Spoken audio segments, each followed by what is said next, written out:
Shalom jemaat yang dikasihi Tuhan, damai sejahtera Allah penuhi hati kita semua, menutupi banyak dosa dan kesalahan. Firman Tuhan hari ini diambil dari 1 Petrus 4 ayat 8, demikian firman Tuhan. Tetapi yang terutama kasihlah sungguh-sungguh seorang akan yang lain, sebab kasih menutupi banyak sekali dosa. Inilah aturan yang mulia dalam kekristenan.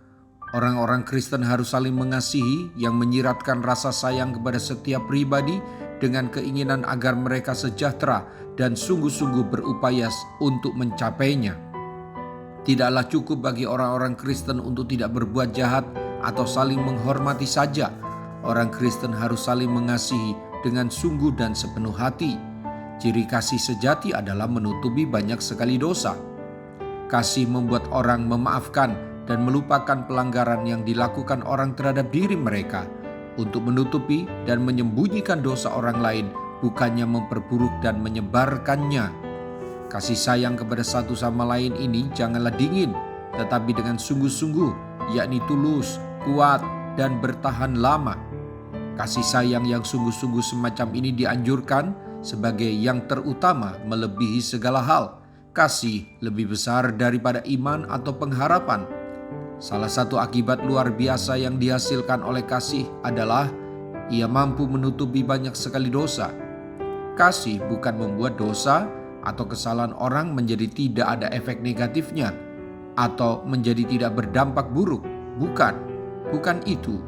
Tetapi kasih menutupi banyak sekali dosa, artinya orang yang hidup dalam kasih tidak akan terpancing untuk terus menceritakan dan mengingat-ingat serta melihat kesalahan orang, tetapi mampu menerima kesalahan orang itu sebagai salib yang harus dia pikul, seperti Yesus memikul salib untuk kesalahan kita.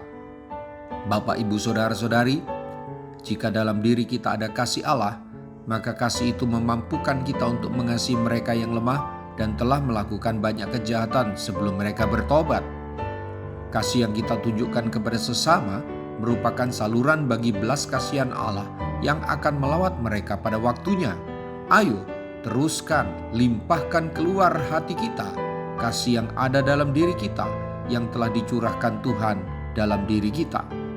Pesan khusus buat kita semua, agar kita juga memperhatikan bahwa dasar dari pekabaran Injil bukan sekedar menunjukkan ketaatan kepada amanat agung Yesus Kristus, sebab orang Farisi pun menjangkau jiwa.